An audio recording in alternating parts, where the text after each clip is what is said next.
venant dans la salle et que Gbagbo ne restera pas au pouvoir. Et que les hommes de Dieu leur ont dit, un gars comme Kone Malachi, oh, mais ce n'est pas possible. Mais tu fais la honte de la Côte d'Ivoire, la honte des églises ivoiriennes aujourd'hui. Ton Dieu qui t'a dit que Gbagbo va rester pour 20 ans, 40 ans et qu'on ne pourra pas l'enlever, que les gens vont descendre du ciel pour l'enlever au cachet. En ce moment, ton Dieu là, il dort. Mais voici ça, Gbagbo est resté. Et c'est ça, vous êtes en train de continuer de l'adorer comme président. Mais moi, personnellement, depuis le premier jour, l'Éternel ne m'a jamais dit que c'est Gbagbo qui était président. Et lui-même, le président Gbagbo, il se disait président. Si vous le voyez aujourd'hui, il peut vous confirmer mes dires. Parce qu'il a reçu tous les films que je lui ai fait parvenir, ainsi que tous les courriers. Il a fait venir ses émissaires. Je les ai reçus et je leur ai livré la prophétie. Son entourage, j'ai reçu presque tout son entourage, etc. Mais ils ne m'ont pas cru.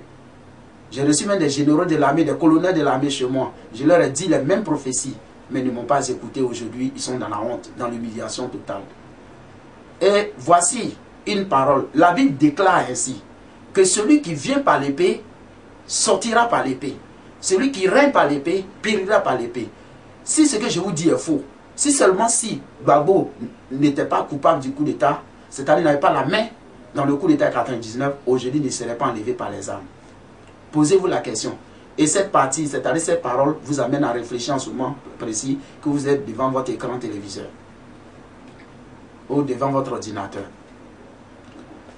C'est parce que c'est le président Gbagbo qui a fait le coup d'État, c'est-à-dire Gbagbo qui a fait le coup d'État en son temps, en 99, que l'Éternel aussi a permis à ce qu'il lui aussi soit enlevé par coup d'État. Mais si comme ce n'était pas lui qui avait fait le coup d'État en 99, Ivoiriens qui se croient plus intelligents là, les Ivoiriens qui croient connaître plus Dieu que les autres là, aujourd'hui là, ta propre parole te rattrape. Pose-toi la question, la Bible te rattrape, la parole de la Bible te rattrape. Si comme si ce n'était pas Gbagbo qui avait fait le coup d'État en 99, aujourd'hui il ne serait pas enlevé par la salle. Et à la salle aussi, comme il est venu par les armes, c'est ainsi que lui aussi va quitter. Et voir des hommes de Dieu qui ont menti à la population ivoirienne. Et quand je vois qu'à cause des hommes de Dieu, aujourd'hui, durant cette situation sociopolitique en Côte d'Ivoire, je vois des gens, des voisins qui prennent des machettes pour aller découper leurs prophètes à cause de Gbagbo.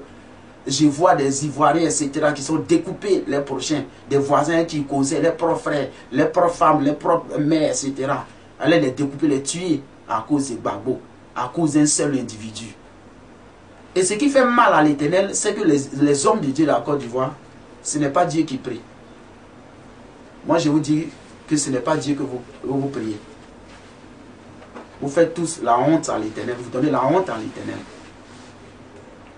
Je ne puisse pas comprendre que vous annoncez des choses qui ne se réalisent pas et vous induisez la population ivoirienne en erreur.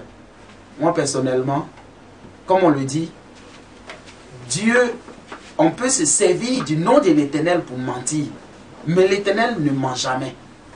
Tous ceux aujourd'hui qui sont levés pour utiliser le nom de l'Éternel pour mentir, ils ont tous honte.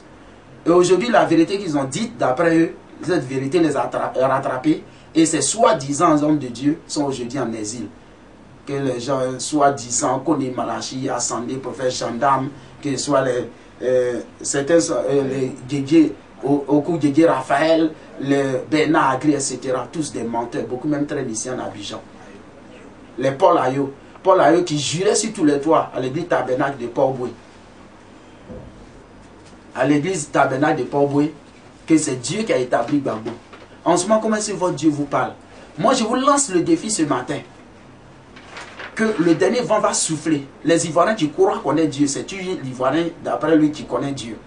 Quand il leur dit qu'il y a un dernier vent qui arrive et que faites vos provisions, il dit c'est faux, il n'aura rien. C'est faux, il n'aura rien. On prie en jeûne, Dieu va empêcher. Pourtant, bête que tu es, Ivoirien, tu as prié pendant des mois et des mois, des années, pour que l'Éternel empêche les précédents combats. Mais malgré ça, les combats n'ont pas été empêchés. Et il y a eu effectivement des affrontements. Donc, ce qui doit t'amener à comprendre que l'Éternel dit, ce dernier vent qui a cette guerre en guillemets, rien, aucune prière ne puisse l'arrêter. Quels que soient vos jeûnes, quelles que soient vos prières, rien ne puisse arrêter ce dernier vent qui arrive. Donc, ce que j'ai à te dire, Ivoirien, comme c'est toujours toi, Ivoirien, qui prétend connaître mieux Dieu que les autres, qui sait toujours que tel esprit de Python, tel esprit de maraboutage, tel esprit de là, qui aime toujours juger toi, Ivoirien, on te connaît pour ça. moi ce que j'ai à te dire en tant qu'Ivoirien, ou bien en tant qu'étranger vivant sur le sol ivoirien, fais tes provisions. Parce que l'Éternel dit, jamais personne ne saura la date, ni le jour, ni l'heure, ni la minute, ni la semaine où ça va éclater. Mais il va surprendre les Ivoiriens. Parce que les Ivoiriens croient toujours connaître Dieu. Alors que l'Éternel est un Dieu mystère entre guillemets. Nul ne peut finir de comprendre ni de connaître l'Éternel. Mais l'Éternel dit, le dernier vent va surprendre les Ivoiriens. Soit peut-être un beau matin, 2h, 3h du matin, les combats reprennent. C'est la raison pour laquelle je demande à la communauté ivoirienne à l'étranger de rester là-bas, de ne pas rentrer sur la Côte d'Ivoire pour le moment. Car le dernier vent est maintenant très proche d'ailleurs, très proche. Mais je ne vous donnerai pas la date. Très proche, ça va surprendre les Ivoiriens. Les combats seront très rudes. Et l'Éternel, je viens aussi à une autre fête. L'Éternel dit que quand il va nettoyer la Côte d'Ivoire, il va plus nettoyer les autorités religieuses et politiques. Tous les hommes de Dieu, etc., qui ont menti, etc., qui se servent du nom de Dieu au fait du commerce, le fétichisme, le sacrifice humain, etc., que ce soit même les habitants qui s'adonnent au sacrifice humain, etc., les hommes de Dieu, etc., l'Éternel va tous les nettoyer. Que ce soit les Yaïdion Robert, Corée Moïse, Vincent Dikoja, etc., Jean-Marie Domoro, Fernand Youdé, tout ce groupe-là, les Diop, etc., etc., etc., qui ont tous menti. L'Éternel va tous les nettoyer, les Mané Moussa, etc. Ils sont nombreux ainsi. Et ceux même qui ne sont pas beaucoup connus, même qui sont dans l'ombre, beaucoup aussi. L'Éternel va tous les nettoyer. Et voici encore une autre fête. L'Éternel dit qu'il va nettoyer surtout plus les églises ivoiriennes. Il va nettoyer surtout la Côte d'Ivoire à cause des femmes qui dirigent les églises. Une femme n'a pas le droit de diriger une prière, même une seule de prière. Une femme n'a pas le droit de la diriger. Une femme, Dieu n'a jamais... Aujourd'hui, depuis la nuit des temps, depuis la Bible, lisez bien la Bible, quand on parle de la pomme, depuis le jardin d'Éden, la pomme que Ève a consommée et qu'elle a fait consommer à Adam, l'origine de la sorcellerie, ce sont les menstrues de la femme. C'est la raison pour laquelle, aujourd'hui, la sorcellerie vient plus et passe plus par la femme que l'homme. C'est la raison pour laquelle une femme n'a pas le droit de se tenir devant la chair. Et depuis fort longtemps, l'Éternel m'a fait annoncer que dans les derniers temps, les femmes vont se lever, soit disant convention, association des servants de Dieu, etc.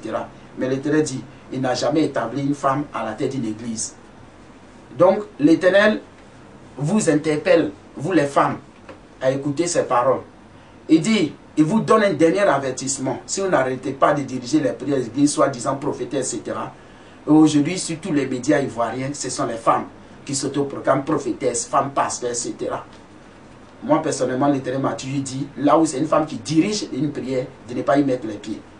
Parce que c'est l'origine de la sorcellerie. C'est la raison pour laquelle même dans mon ministère, je ne serre pas la main aux femmes.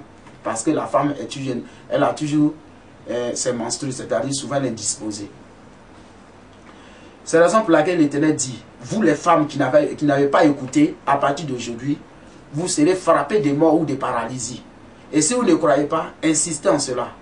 Et vous verrez la colère de l'Éternel. Et l'Éternel m'a mandaté, je vous dis bien, m'a mandaté de parler en son nom et d'agir en son nom, que de ne point faire de cadeaux aux femmes qui dirigent les églises. Sur mon chemin, elles auront affaire à moi. Et tant qu'il y a des femmes qui prennent le devant des choses dans les pays, il y aura toujours la sorcellerie qui va grimper. Et l'Éternel dit dans ces dernières années qui arrivent, il a commencé à châtier maintenant d'ailleurs. Et que lui, l'Éternel, ne veut plus jamais voir jusqu'à la fin du monde une femme présidente d'une nation.